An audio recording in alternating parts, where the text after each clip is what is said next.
And today we are in Exodus chapter 6, and it will be a short lesson. Part of it's genealogy, which if we got into the genealogy part of it, we would be arguing about how long the Israelites were in slavery in Egypt and when the whole Egyptian exile actually began. But we're not going to go there. Oh, I know. But I'm not prepared. Like I said, I did 12 hours yesterday. When I got home last night, I could barely keep my eyes open to read or do anything. Yeah. I'm not really a proponent of that particular theory that they were only in slavery for a couple hundred years. I go with the biblical timeline. It says 430. Okay, some people started back with Abraham because it wasn't his land yet, and blah, blah, blah, and they try and go for different dates. I'm convinced of my position. I'm not studying their position. I studied their position to the point where I realized I disagree with it, and so that's okay. We could waste a lot of time on that and go nowhere, because it doesn't matter. I mean, it's nice from an apologetical, historical viewpoint, but the fact is, the Israelites were slaves in Egypt, and God used plagues to bring them out and free them and make them a nation. That's what's important. Okay?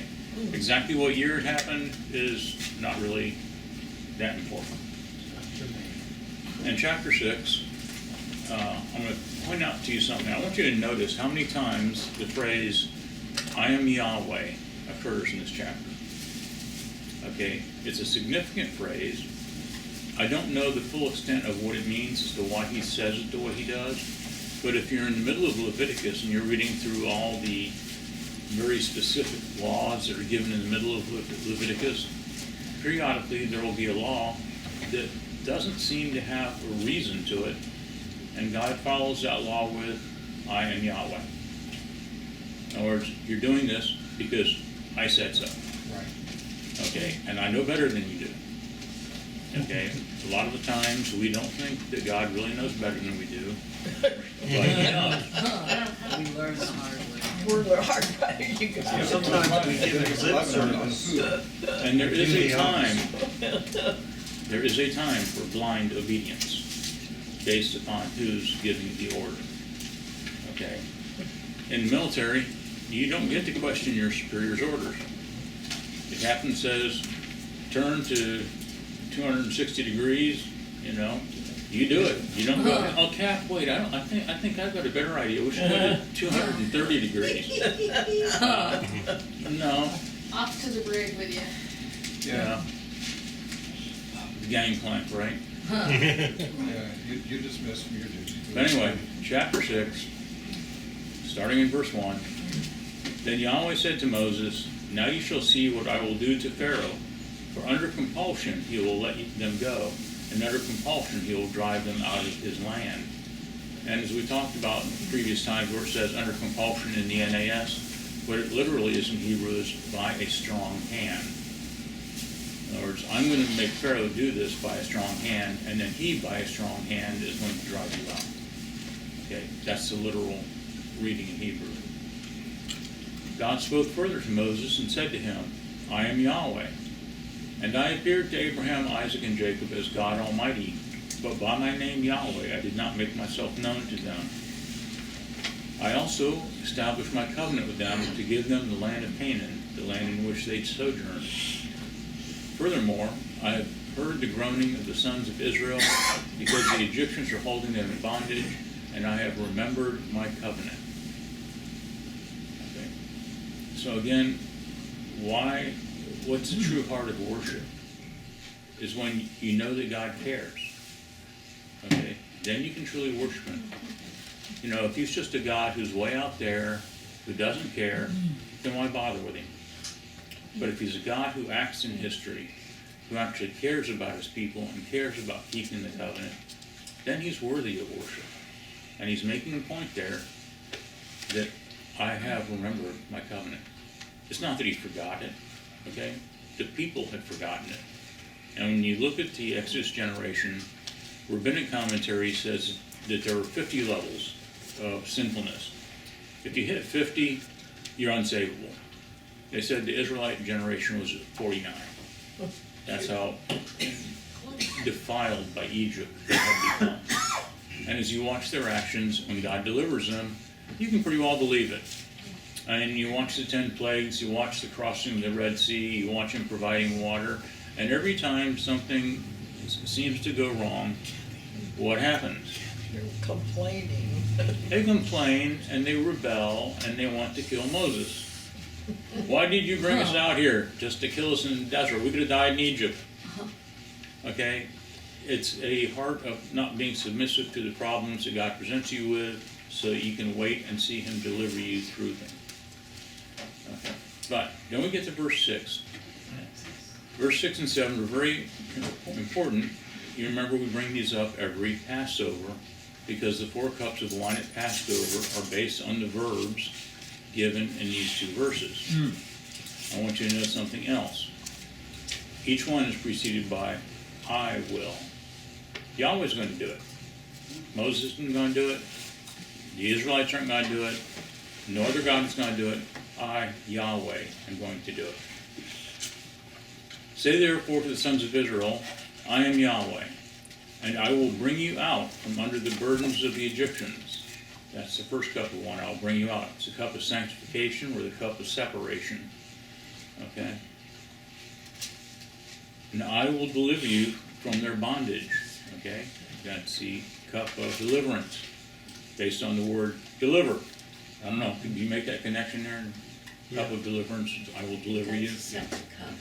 These are not really that tough, but people miss them a lot.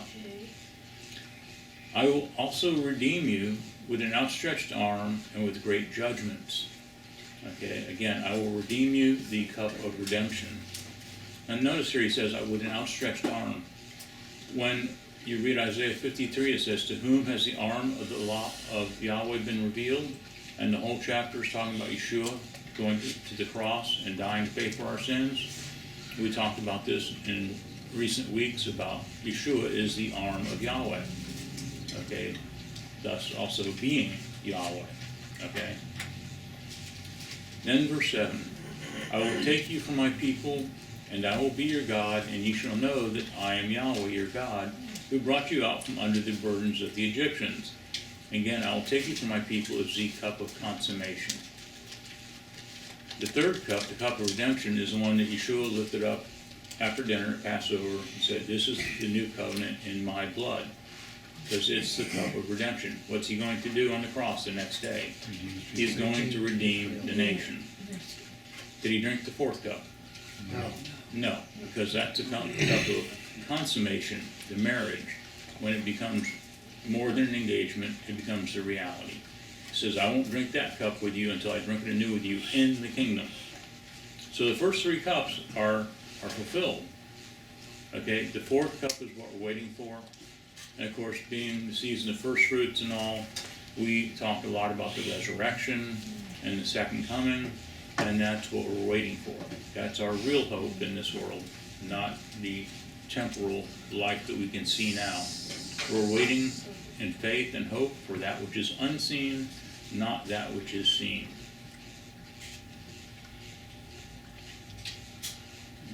Okay. Verse 8. I will bring you to the land which I swore to give to Abraham, Isaac, and Jacob, and I'll give it to you for a possession. I am Yahweh. So Moses spoke to the sons of Israel, but they did not listen to Moses on account of their despondency and cruel bondage. Now the word translated despondency there actually is shortness of spirit. Okay, they were not spiritually adept, and they seem to evidence shortness of spirit constantly for the next 40 years. Okay, we want to not be short of spirit. Okay, don't lose hope, don't give up. Okay, God is bigger than us. Now 4 times now God has said, I am Yahweh. In other words, don't miss it. Who's doing this? I, Yahweh, am. By contrast, when you look at Isaiah 14 and Ezekiel 28, Jeremiah 28, the parallel passage for Satan's rebellion, okay? 5 times Satan says, I will. I will ascend on high. I will take over the throne of the Most High. Okay, and he's all about, I am doing something to make myself greater. Yahweh, on the other hand, is stooping down to help people. Even when God talks to us in his word, he's stooping down to talk to us in baby language. Okay, because we aren't near smart enough to really understand what God is doing, who he is. But he reveals himself to us in baby talk, and we struggle over trying to figure out what he's up to. Unfortunately, most of the time he tells us exactly what he's up to, and we go, gee, I wonder what he means by that. Okay, Isaiah 53, again, when he talks about the Messiah coming and dying and resurrecting from the dead and becoming our intercessor, I'm sure that Israelites, before Messiah came and did that, read that and went, gee, I wonder what he means by that thing about dying and coming back from the dead. Okay? The disciples did the same thing. He talked about being crucified, and they wandered around talking to each other saying, what did he mean by that? Hey, he says he's going to be crucified and come back from the dead in 3 days? What's up with that? Okay? Because God actually does what he says. I don't think they actually heard the part about coming back. They heard, oh, I'm going to go get turned over and get killed. And Peter's like, may not be so, Lord. He tried to say, no, I don't want that to happen. Yeah. So, you're talking about Passover too a little bit, and about the fourth cup. You're not supposed to drink it, or you are? We drink it. Messiah didn't drink it Oh, okay. because he's talking about the fulfillment of the 4 cups, and the 4th cup hasn't been fulfilled yet. Oh, okay. We drink it in hope that we will be there for the consummation. The whole thing about the wedding feast of the Lamb, that's what the 4th cup is. Okay? Oh, It's okay. when we fully get married to God and become his literal bride. Okay, verse 10. Now Yahweh spoke to Moses, saying, go tell Pharaoh, king of Egypt, to let the sons of Israel go out of his land.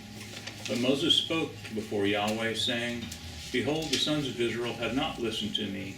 How then will Pharaoh listen to me? For I am unskilled in speech. And this is kind of a new term he's using here. He's saying I have actually uncircumcised lips. I'm not sure exactly what uncircumcised lips means, but he's going to use that same phrase later in the chapter. And again, Moses is making excuses. Carol?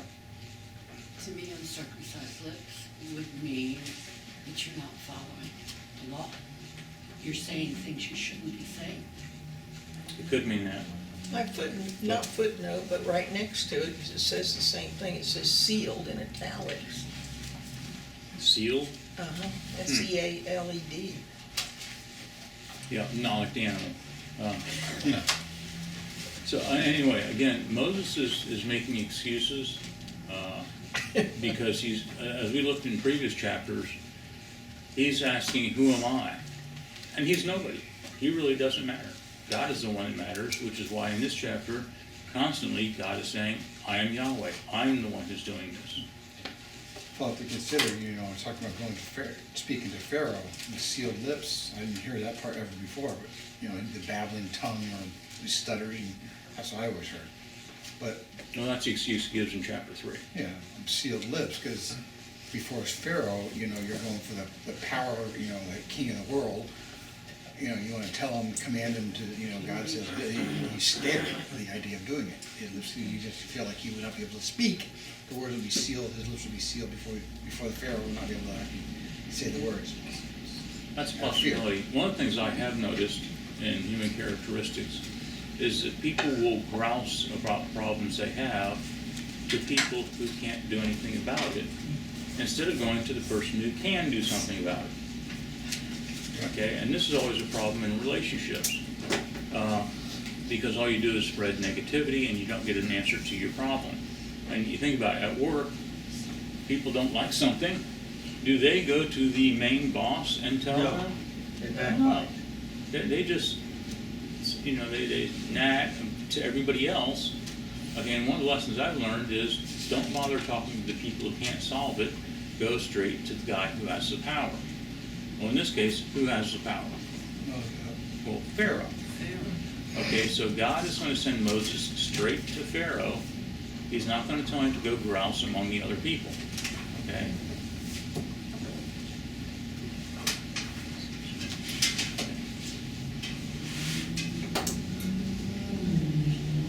Verse 13. Then Yahweh spoke to Moses and to Aaron and gave them a charge to the sons of Israel and to Pharaoh, king of Egypt, to bring the sons of Israel out of the land of Egypt. Okay, now, this is where we get to the genealogies that if you put some real time into it, you can find some interesting stuff here. And we're not going to do that. These are the heads of their fathers' households, the sons of Reuben, Israel's firstborn, Anak and Palu, Hezron and Carmi. These are the families of Reuben. The sons of Simeon, Jemuel and Jamin and Ohad and Jachin and Zohar and Shaul, and the son of a Canaanite woman. These are the families of Simeon. These are the names of the sons of Levi according to their generations. Gershon and Kohath, Merari, and the length of Levi's life was 137 years. The sons of Gershon, Libni and Shimei, according to their families. The sons of Kohath and Amram and Izhar and Hebron and Uzziel, and the length of Kohath's life was 133 years. The sons of Merari, Mali and Mushi. These are the families of the Levites according to their generations. Amram married his father's sister, Jochebed, and she bore him Aaron and Moses, and the length of Amram's life was 137 years. The sons of Izhar, Korah and Nepheg and Zikri. The sons of Uzziel, Mishael and Elzaphan and Zithri. Aaron married Elisheva, the daughter of Aminadab, sister of Nashon. She bore him Nadab and Abihu, Eleazar and Ithamar. The sons of Korah, Asir and Elkanah and Abiasaph. These are the families of the Korahites. Aaron's son Eleazar married one of the daughters of Putiel, and she bore him Phinehas. These are the heads of the fathers' households of the Levites according to their families. Now you remember during the Moabite rebellion, who becomes important here? Phinehas. He stops the rebellion by killing a Simeonite prince who had brought a Moabite woman back into the camp, and while they were copulating, he put a spear through both of them and ended the plague. It was the same Aaron and Moses to whom Yahweh said, "Bring out the sons of Israel from the land of Egypt according to their hosts." They were the ones who spoke to Pharaoh, king of Egypt, about bringing out the sons of Israel from Egypt. It was the same Moses and Aaron. And that's funny, but we read this and we think, why is he repeating the same stuff over and over again? Well, I used to have teachers, and they would tell you, if I say something 3 times, it'll be on the quiz. Well, I don't count the number of times people say things when they're talking. Okay, but evidently it's a teaching technique. And as Mark Cameron used to say, repetition is theological mucilage, which means glue. The more you repeat something, the more people remember it.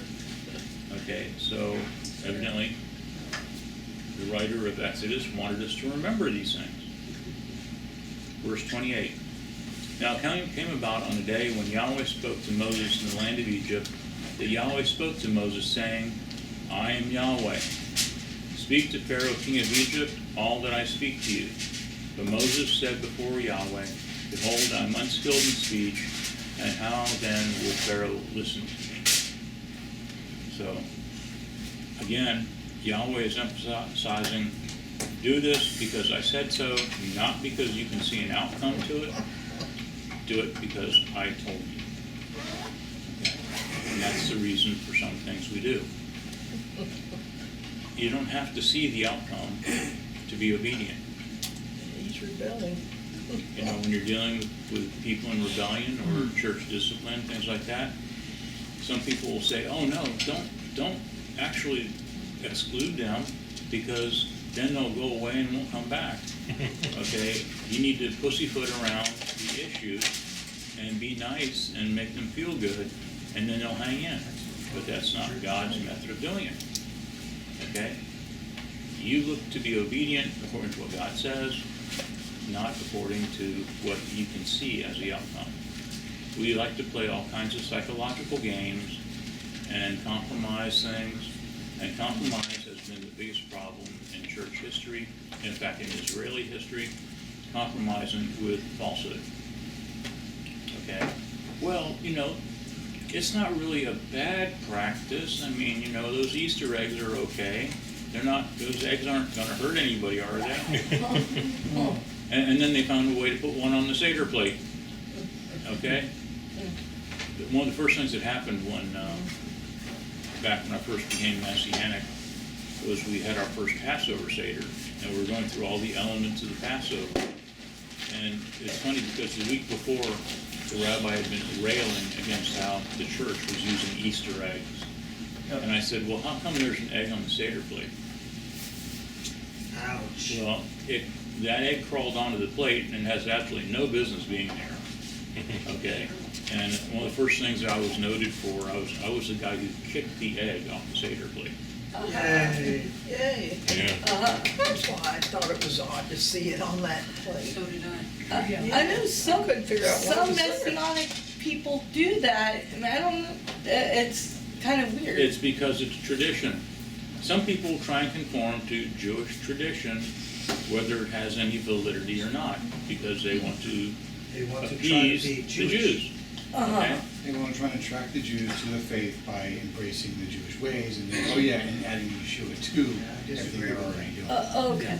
So, tradition is fine unless it contradicts Scripture. Thank you. And Okay. if you have some warrant for it in Scripture, fine, but just adding pagan symbolism into practice doesn't make sense to me.